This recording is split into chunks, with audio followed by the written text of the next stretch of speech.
Thank you for being here. I'm happy to be back at this conference for the 5th time. There's a lot of networking and learning and changing experiences. Couldn't miss it. So let me just first say that VEDAS is not a group that is dedicated or focused on rescuing animals. The issue that I bring today is a brief report on relief, rescue, and emergency relief action that happened during an environmental disaster that happened in Brazil. But what we do mostly is doing vegan outreach and vegan education, and also as a information. My participation and the participation of other people from VEDAS that helped in this action was minimal. I mean, we were there for a few days. There were people who were there for several weeks doing all the hard work. So I don't mean to claim any authorship. What would be the word? You know, what I'm reporting here is what I saw. Of course, the little things that I participated on, so I can testify and tell more details about that one. But in no way was my organization or myself responsible for any considerable fraction of all the efforts that other groups and individuals put there. A lot of individuals put small efforts. Some groups and organizations put more efforts. I'm just reporting this because I feel that we can learn something from it. I did learn a lot from it by living it. So I wanted to share with you. And the reflection that I'd like to bring, or the suggestion, the alert, is that we were never prepared for this as far as animal rights activists or even our legislation, how to deal with animals in this kind of disasters. So everything was improvised by all the participants. And maybe you want to reflect in your country how, is there legislation or a plan or any set of rules for environmental disasters, how to attend to animals? Because once it's happening, you would not be able to lobby in efficient time to have that in place, because we never expect these things to happen, but maybe we should. So we would be prepared as individuals or as individuals lobbying with our government to ask them to be prepared for this kinds of situations. So what was this disaster? On November 5th, 2015, a waste dam ruptured in this area of Brazil where there's a lot of mining. It's an area that's been exploited since colonization, especially for gold and now for other minerals. On this state alone, there are 730 waste dams. So just from mining, there are debris from mining that will never be released back into nature, and they cannot be treated because it's toxic minerals. So they're just kept there forever. So there are hundreds of these, and about half of it, at this time 442, are debris from mining. So we have other activities there that also have to accumulate, which are not necessarily related to mining, but most of them are. And there's one mining company called Samarco, which is a partnership between the Brazilian government, a mining company owned by the Brazilian government called Vale, and the largest mining company in the world, which is an Australian company called BHP Billiton. So they each own half of this Samarco, which was the criminals company that was responsible for the disaster. So 50 million cubic meters. You have an idea, that's the equivalent of 20,000 Olympic pools. Were released at once, downhill and into rivers and villages where people lived. So the closest village where some 400 families lived was only 40 minutes away from the mud that descended the hill. And they didn't have a heads up 40 minutes before. Until they got news from it, it was only a few minutes away, you know, this mountain of mud coming towards them. And we're going to see some pictures of how their town was left. I mean, it was no one who stayed there was left alive. It is considered the largest environmental disaster in Brazil. And so not only let's say, the area surrounding the river was affected, but just to talk about the river alone, this river stretches from this state all the way to the ocean for 663 kilometers. And the entire river was that. Like, there's no fish alive in the entire river. and of course the surrounding flora and fauna. So it's a huge disaster. And once it got to the ocean, it does not simply dissipate. It also affects the ocean life, of course. So this is kind of that's one picture from the region of what it looked like. That's one part that's still intact. But the affected area pretty much looked like this. There's lots of mountains where the mining occurs and lots of water.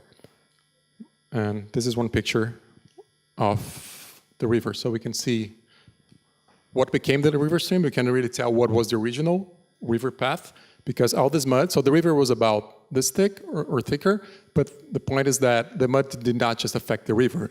There was so much mud that it widened for a much larger area than the river size or than the river width.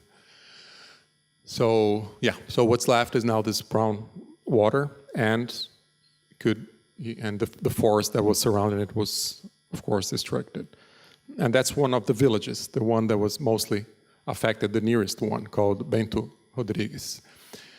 And can you see the houses? I mean, we can see a few houses on what this was once a hill, so it's higher, but you cannot see any houses surrounding it because they were completely covered in mud. Toxic mud, by the way.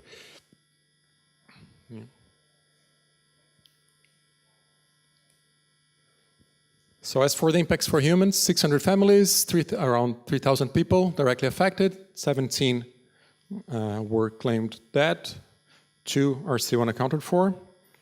That only means they didn't find the body. 40 entire cities along that river were severely affected.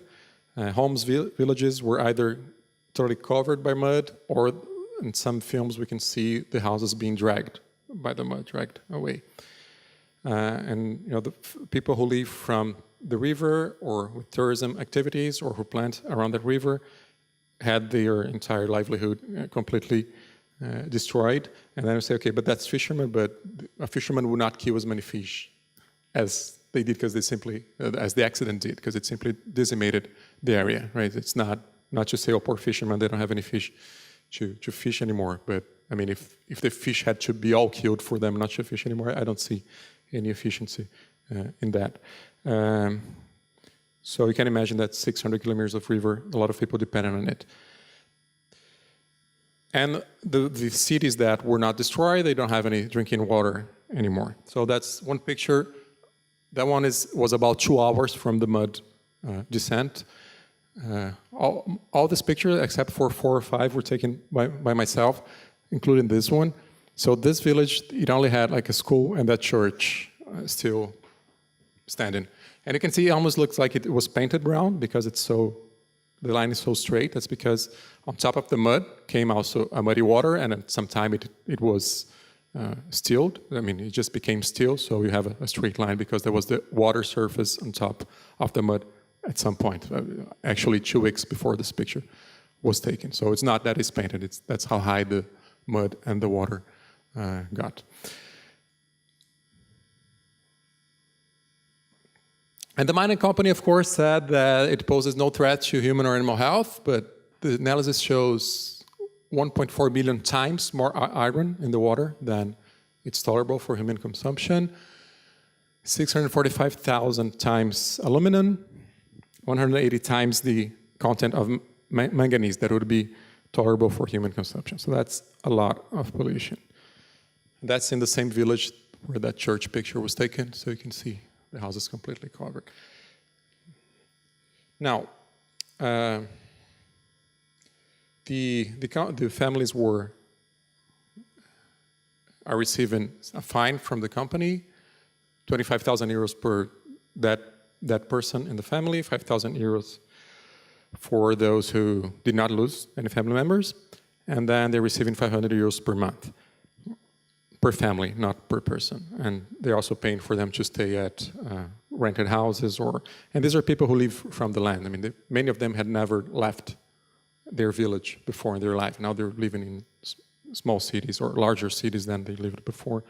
So I mean, it's just never going to make up, right, for it. And now let's get to the environmental and animal issues. So it's just a complete desolation scene, right? We can see from these pictures. So I already mentioned those 663 kilometers is the distance from Berlin to Amsterdam. That's how long that part of the river is. 15 million square meters of forest were destroyed, and that's the river margin, right? The forest that was on the sides of the river.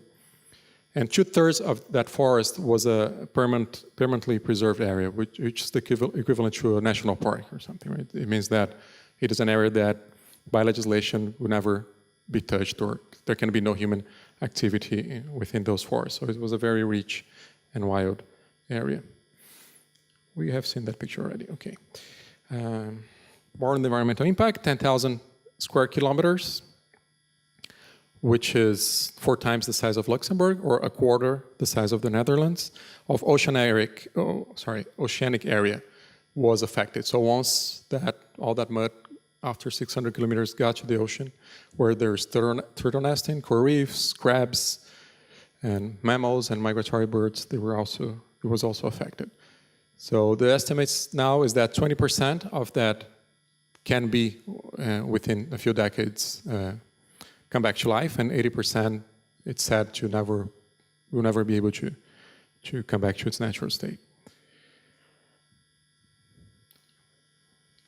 Yeah, this picture is interesting because you can see there are several trees that are on a horizontal position there. You can see the trees, but just the trunks of the trees. So you see the green, and then you see the trunks, which are horizontal, because that's because thick mud didn't tear those trees, but it did turn them into a horizontal position.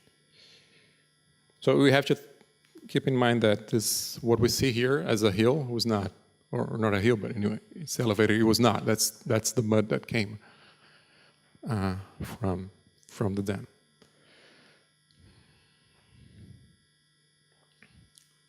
So this river was ironically called the Sweet River, and now it's just been called that river, because not only the main river, but some of the surrounding rivers were also killed. Now, as for the animals, which is when I'm going to talk a bit about the rescue efforts that happened in a few moments. So that's the situation for some of the farmed animals, for example. That half-a-ton cow was completely stuck in the mud, and that's one of the lucky ones because they were found. Many, of course, were not, or most of them. And there was no government effort at all to remove these. So it was all done by activists, most of us unprepared on how to lift a 500-kilo cow in a place where even if you had a tractor, you cannot really get there, because then you're going to sink just like the cow did. So that's the problems that we're dealing with. And we're going to see some of these rescues in photos and videos. As it comes to the wild species in the area, there are 28 species of reptiles, 35 species of terrestrial mammals, and more than 200 species of birds that live there. So the birds, many of the individual birds might have been able to just move away from the mud area, but as for the reptiles and the mammals, the individuals that were in the path, they were decimated. And all the fish are dead because they cannot breathe or live in that water with 1.4 million times the amount of iron that should be there. And here's the point that I want to make, that there was no rescue plan. Even for humans, the mining company lacked a rescue plan. So a rescue plan, or even after that, there was no rescue effort coming from the authorities. There was, the activists were focusing on saving the farmed or domestic animals, dogs, cats, ducks, chickens, and cows, and horses, because those are the ones that could be treated. The wild animals are more sensitive to that. We did, while I was present, there was one, I don't know how to translate it, but it's our equivalent to an eagle. We don't have eagles there, but so it's a preying animal, and it did not survive. It only stayed there at the vet center for a few hours, and it died. And I did not see one that was actually saved. So because they're much more sensible to just being removed from their environment. And And that's the dilemma, right? That's one of the surrounding cities. It's called Black Gold or Ouro Preto, and from the colonization period centuries ago, it's called Black Gold because it was a huge gold mining site. It was built on gold mining activities.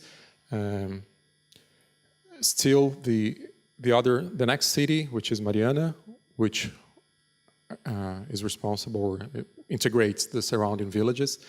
80% of its economic activities is due to mining. Not only the city benefits, but the entire country. We saw there are 447 waste dams for mining. So you can imagine how much mining activity there is there. So the country, the GDP, IP, right? The gross internal product of the country is hugely dependent on mining in Brazil. And so there's a lot of influence from these mining companies. And even while we were driving to do the animal rescues, some of the areas, they were being controlled by state police, some of the villages that were more affected. While I was there, it was still considered a hot zone because the second dam had a rupture. So at any time, it could rupture again and all the mud would come. And we don't, in these areas, the cell phone doesn't work, so we have no communication. So while we were working there, that could be, just look for high ground, and if you hear the noises or see anything. So there was some state police patrol, so they could communicate on radio. So the excuse was that they were, making sure that nobody who was moving around could enter an area that would be more likely to be affected by the rupture, or the person could just get stuck in the mud. But the curious thing is that in order to cross to these areas, you needed an authorization from the mining company. Like the police would only let you pass if you had an authorization, from a written authorization from the mining company. So that's the state police being controlled by the mining company. That actually caused the accident. So they should not be the ones restricting activists or the media or social workers to get into the area. But that's the way it was, because they have so much influence. In fact, they donated on the last elections in 2014 for Congress, for National Congress. Those numbers just divide by 4 to get €2. So it's like 4 million euros to one of the political parties, 800 million to the other, 800 million euro. I'm talking about euros. I'm sorry, 1,000. 4 million, 800,000, then 800,000 again, euros to some of the main political parties. And that's because they're looking into something else. There's a bill in Congress which will allow them to mine more and reduce the protection for the environment and the people. But they have them in their pockets anyway. But because this got such a huge publicity, they were fined. It's the largest fines ever. So there were 3 large fines so far: 70 million euros for environmental damages, 250 million euros for another. So, because the first one was an immediate payment. The second one was they had to create a fund so that over the years that those 250 million would be used for environmental repair. And they also had a fine 4 months later, so last March, of 5.5 billion euros. 5.5 billion, which they have not started paying. It's just been set by the justice, but they didn't even start to pay the second one. I'm just going to skip this, so we have time. So the people working on the site when it comes to the animal rescue were all volunteers. So none of that money that they paid for environmental damages was forwarded from the government to the people working with the animals.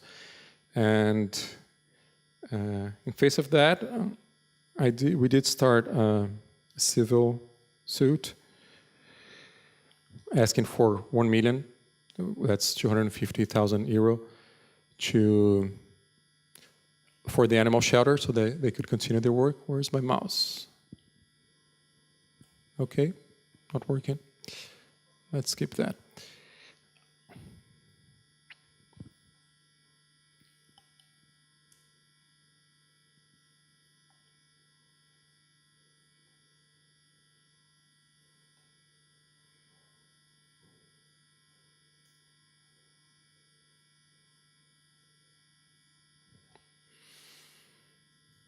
I can't get to the screen anymore. There. Is that it? Okay. So when it comes to the human issue, there was a flood of donations coming. This picture here is just shoes that were donated to the population. You see blankets, you see water, because the water could not be drank, until that the mayor at one point said that they should not send more donations because they didn't have any place to store them, which was impressive. But when it comes to the animals, the donations were enough for the amount of animals that were being rescued, and you see from food to blankets, and these were all being directed to a barn that was used for that purpose. So that's like people were doing it individually. That was at my children's school. They asked for donations so that we would take there. There were medications coming in.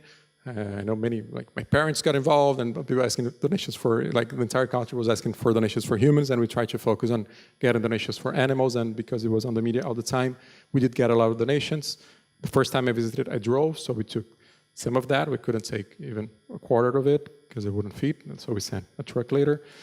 But the animal shelter, which was also the rescue and treatment base, was receiving a lot of donations, which was basically a big barn with this, this base on the inside for dogs and chickens and those animals, and on the outside for the larger animals, the horses and the cows.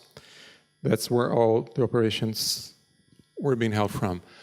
So one group set up an improvised hospital where they were being able to perform surgeries on any animal that came in. There was an infirmary for them to recover. And that's because there was this one group who they already do on the field, or they go to small cities to do spaying and neutering. They had a network of vets, so that was possible, and it made all the difference. Lots of medications were donated, and you can imagine it was quite hectic there, very chaotic. So the medications were coming in, and they were just being put on the floor, so when they needed a medication, they couldn't find it, so another group or individual came in.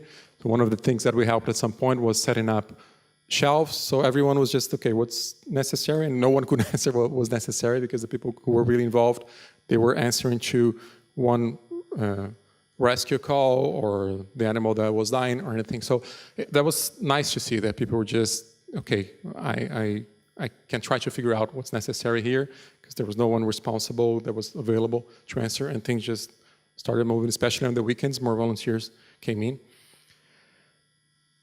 And very improvised, that's where the meals were made, and it's part of the team that was working there. And we had but we have many animal species. Many of them gave birth at the shelter. They would have given birth in the mud or would have died before that.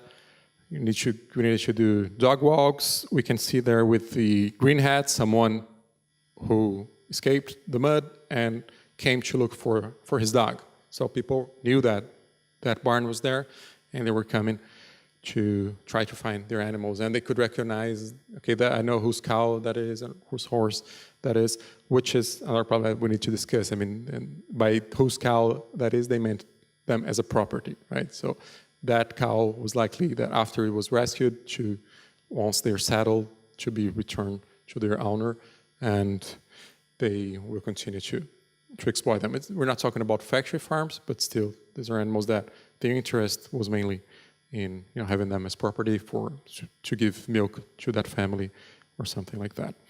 Or the horse was used to plow the ground.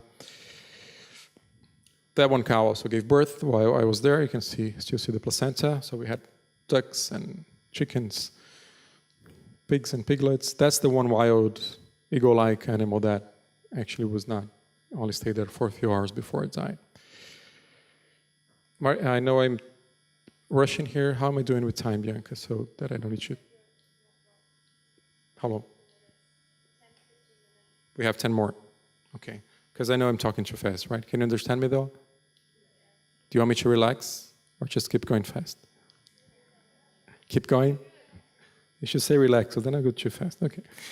So those are some of the animals that were rescued. Those are the 2 pictures that are not mine that I mentioned. Those were some of the 4 pictures. But it was because when I got there, we already had a happy scene. So I met these animals already in the barn, and they were rescued. So you can see that baby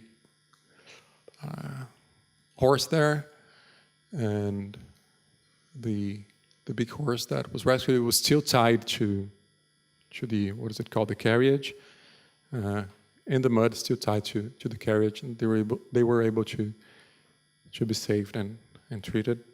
But like I said, that's only on the areas where we could get to.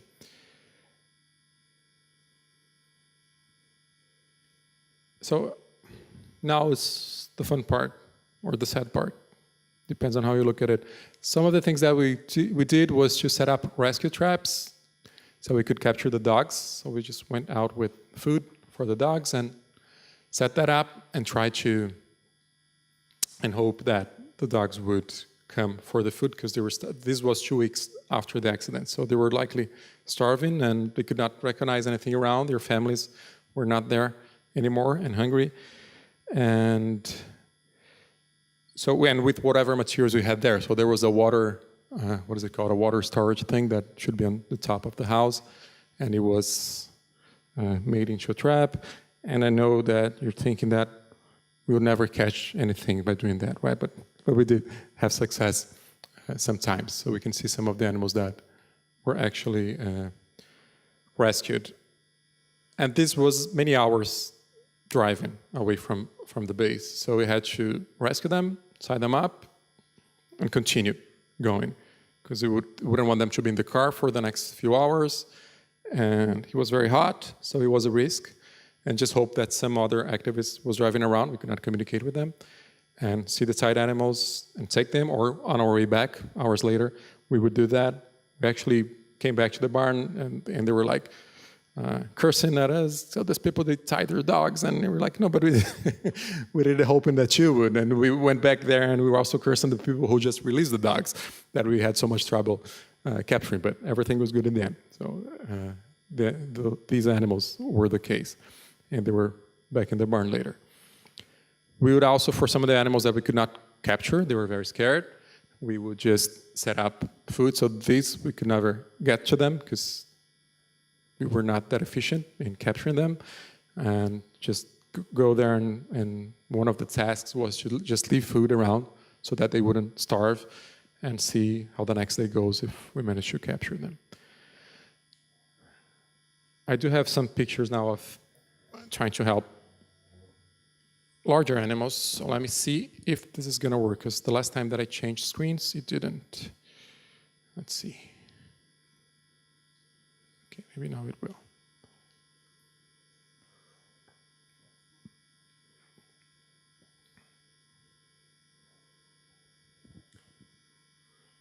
So that was the situation of some of the dogs that were lost. You know, there was in this open mud field, and we just couldn't just run after them.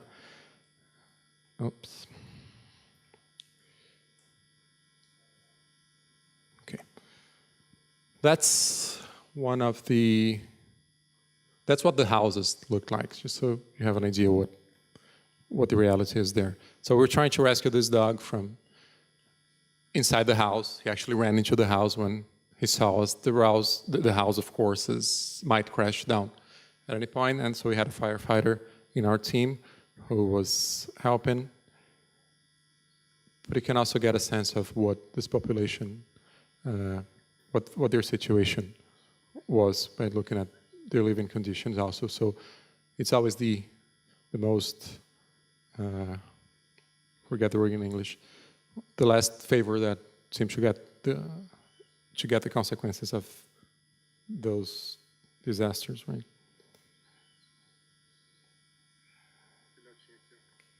We can say that they came back to the house trying to save things, because we see some clothes that were not there when the mud came, because they're clean, somewhat clean.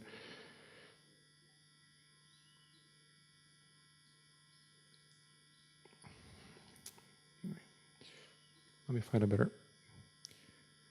And we're going to see in a moment what that mud looks like, because it just looks like something that you can step on, but it's actually a bunch of traps, just like we were setting up traps for the dogs. The disaster put all these traps to us. It's like quicksand. If you step on it, sometimes it would go all the way to, like the full leg would get into the mud.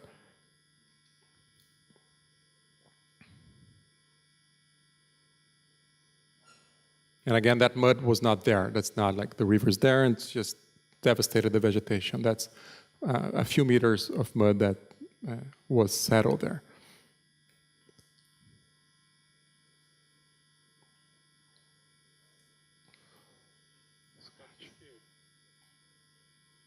You can't hear anything, right? Can you? Can you hear? No?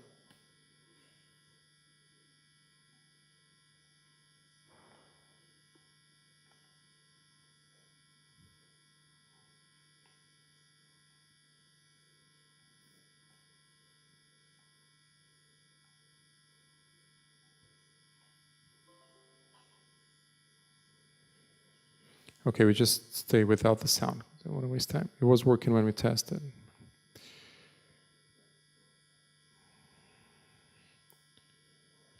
And we would also take some of the feed and water to the population that were on high ground and didn't want to leave, so they could feed their animals as well.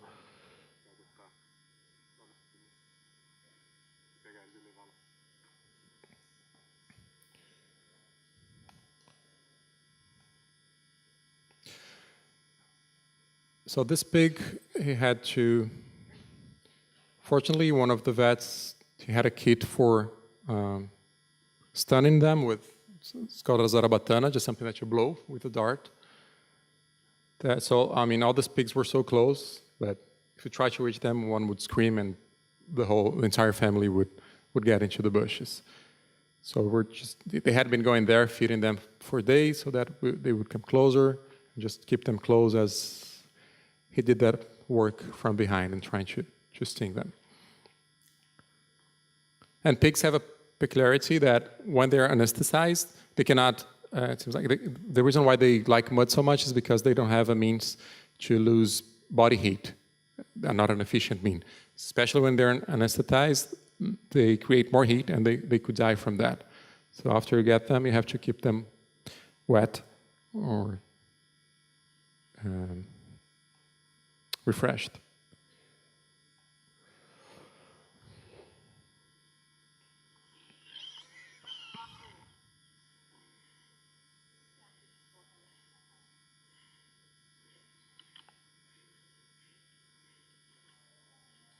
Okay, and this was also 2 hours away. So it took us like 4 hours. We only captured one pig because the rest ran away after this one was stung. And drive back to the barn and hope that on the next day they will try again. So it was like several hours to capture one single animal. So there was no way to go to all the villages and rescue them. So the feeling was all the time that we were doing like just not anything close to enough, but we could only save that one animal, and with the idea that we would save them, but once that family is resettled, they're going to claim that pig back. So what do? You just let them die there where there's no drinking water or food, or go through all this effort and save them, knowing that they might just become food in a few weeks or months when they're sent back to the families. It was a big dilemma. And I still haven't figured what is right. This operation was to rescue a cow. That's after like 11 p.m. at night. And my time is running out, so let me show you some pictures of that moment. So this is us trying to get to the site where the 2 cows were reported. By reported, I mean someone actually drove to the barn and said there's a cow on this place. The roads are not the same because they had to be remade with tractors and trucks so they would be accessible. So it's really hard to explain where they were, where these animals were. but we did get to these 2 cows. It was a 7-hour operation, and we were only able to save one of them. Can you make the figure of a cow there in the back? Here, right there. It's very thin. It had been there for days. So we tied them up to that tractor and tried to pull her. And she's here again, so you can see this hill. And as we were trying to pull her, using that loop that we made with the rope, she fell down here. And then she was definitely in the mud.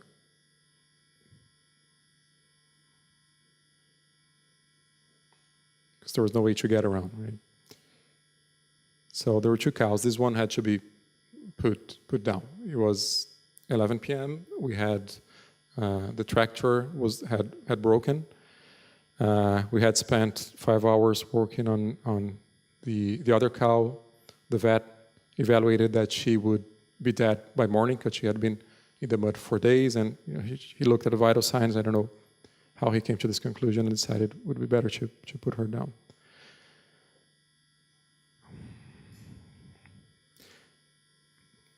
So as much as the cow is sinking, so are we as we were working. So at this point, we were working with mud all the way to our waistline, and you cannot get out unless 2 or 3 other people help you. And then, as they're pulling you, because they're standing on branches and leaves that you cut down, they're also sinking down. So everything is very difficult to try and move that cow. And the effort here was to put branches underneath her, and then turn her, and then do that again to cross that image that you saw, which was like the width of a river, until we could get to the hill on the next side. So same thing again, it's lots of effort, and we knew that the other one, we were wasting time for the other one, and likely we would not be able to save even a fraction of that. So here's one of the vets working on the cow. She was applying some drug to her. So you can see she was also buried in the mud. The light is very bad, but anyway, so those were the conditions. Let me move on so I can show you some more.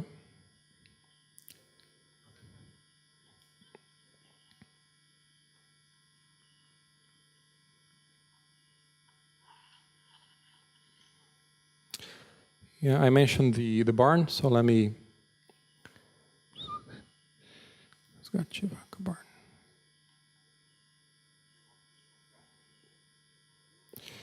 What it looked like on the inside.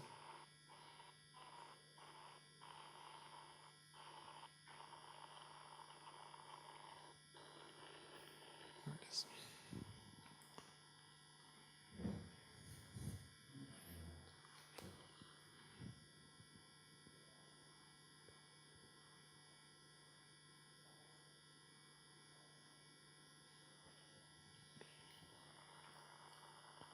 So the animals who got there, they were in relatively good conditions, right?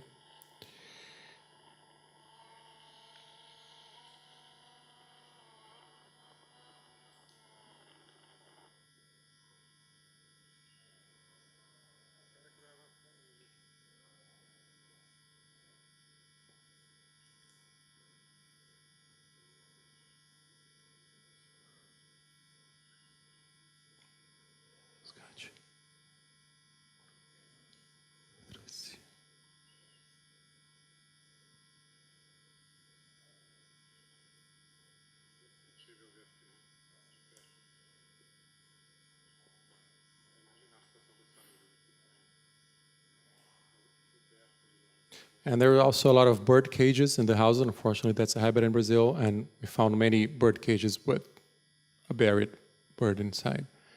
Obviously, they couldn't leave. So that's what I mentioned about the mud texture. So that's the one part that was inside the house, but you can see how soft it is. And especially in the field, it was very soft to do with.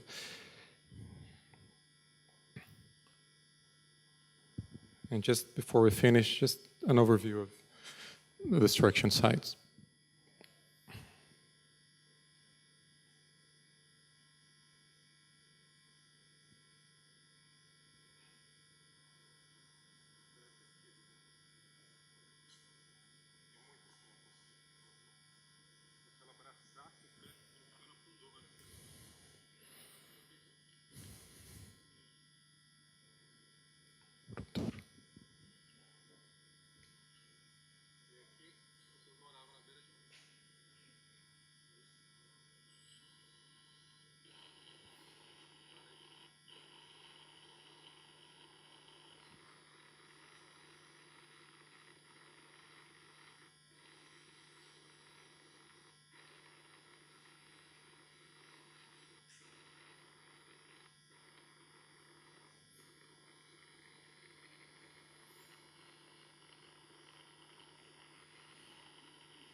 We were looking for 2 dogs and a pig on this occasion. And there goes the mud situation again. So I'm out of time. I wish I could show more videos. As you can see, I didn't edit it before because there was no time to do it. I had a hard time on a few days just to get the pictures set, so I apologize for that. And I'm just glad I got out of the mud at some point. So I was happy for that already. But I'm sorry that I couldn't just organize the videos better so I could show you. You see the mud, once you're in, all the weight of the mud that's on top gets onto you, and it has a slimy texture. It has a different texture because of all the minerals, the toxic minerals that are, or heavy metals that are in it. So it really behaves in a way that you wouldn't expect when it comes to its texture and how it gets, like, pulls you in. Okay, let's go for questions. Otherwise, I'm going to invade the other speakers' time. So thank you very much for listening. Thank you, George. Yeah.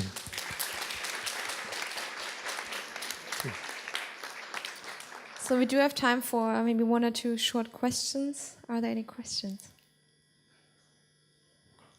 Or comments or anything. You mentioned at the beginning of your speech that there are about 600 or 100 or something dams in the area, and many of them for mining. Does it actually mean that all of those dams contain the same kind of poisonous mud? Or no, they changed. Some of them are it depends on the mineral that was being mined, whether it was aluminum or iron. And it also depends on the amount of debris or rejects that were there, because they might have more sand or more rock or more dirt in that specific mountain. Right. So they will change in the mineral content. And if you're mining one thing, you're using mercury or whatever solvent that you're using. So they change a lot. And the idea of those dams is just to keep the stuff there, and does it then slowly go into the ground, or what happens usually? I mean, what is the idea of those dams? Just keeping them there. Okay. Yeah, it will not fade away, and it will not go into the ground either. I mean, they don't, once they close one dam, because it's been totally filled, it's not like 1 decade before you can start using it, which for them would be a good thing, because they're just as filled as they were before. It might take centuries for it to sink into the ground. I'm sure it pollutes the surrounding area, but not in a way that, after 1 or 2 years, the company can just start using it. It doesn't dilute like that. So that means basically every mine you dig is a bit like a nuclear kind of a waste disposal site. Yeah. That for centuries you will have to take care of it. It's going to be there. Yeah. Right. Thank you. Thank you. And yeah, I think you were being a bit too modest at the beginning about your part of it, because obviously you've done great stuff. Well, when we consider it proportionally to other people that dedicated a lot of more time, it was not being modest. I only helped for a few days, 2 trips, and a few days with a small team. There were people who were dedicating a lot of time there. So it was a great experience for me, but I just want to recognize the greater effort that other people put there. Thank you. Thanks. Yeah. And like I said, you can. Yeah, there's give her the one more yeah. question. I expose this, I show this to you so we can think of, in your own locality, what would be the emergency plans that would be possible, right,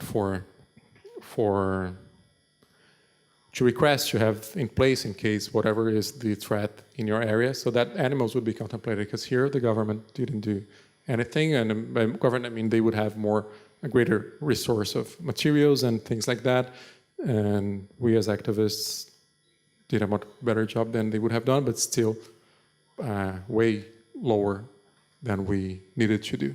Go ahead.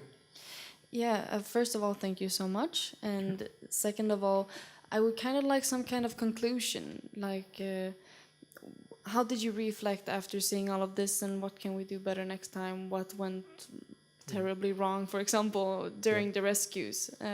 Because that's what we need, right? When we hear something like this, we need to know what we can do in the future to prevent or help next time. A lot could be improved, but it could also have been a lot worse. So first, let me say that the fact that there was a network of vets that were mobilized and they had some infrastructure made all the difference. The fact that some firefighters also voluntarily dedicated, they were not vegetarians or vegans, or just cared about, seeing those animals suffering, and they volunteered for this. But what went wrong? I mean, in many of these efforts, like we would find those 2 cows and we're only be able to save 1. At one point, we drove for hours trying to find another group of cows, and we just couldn't get to them. So we knew that they would be dead in the next day or at some point, because then there was another call where we knew where the animals are, so we responded to that one and not to the ones that we didn't find the day before. There were only 3 rescue teams for an area that is, for such a huge area, that was affected. I mean, we had 3 teams that would go in different directions at the best scenarios, at least when I was there, when most people were there. So we just needed more people and better communications, better equipment, so we would have radios to attend to that. And if we had rescued more animals, the vet structure that was there would not have been able to attend to them. So we would also need more vets and a better hospital facility. So can we say that we just need to get the word out more, so we get more people to help overall in situations like this? Yeah, in this case, there was a lot of help for humans, and we were getting the word out for the animal situation. But this place, it is 3 hours from that state's capital, and I drove 12 hours to get there. So it's that far from the most populated areas of the country, so not everyone could get there. A lot of people would go there on the weekend. So we did get the word out, but it was just not viable, logistically viable for many people. So you have to see what would be the challenge in your country. Would it be communicating, or people just don't have the time? Or if you had the resources, would you be able to bring people or hire vets? Or if you build a network of vets now that nothing is happening, so that you can use when something like this happens, would your government allow you to interfere? Because here they're just like, okay, we don't want anything to do with that. So we were just doing it, and nobody was saying whether we could or could not be doing that. It's time. Yeah, well, maybe that is something that you can I heard someone shouting in discuss the a little back. more. Yeah, but we are No like time. out of time. I'm really Yeah. sorry. But, I'll be here. We can talk. You'll be here, and We can whoever go has a outside right now and question talk. can talk to George outside and discuss a little more. Thank you, Bianca. So, thank you, George. Thank you.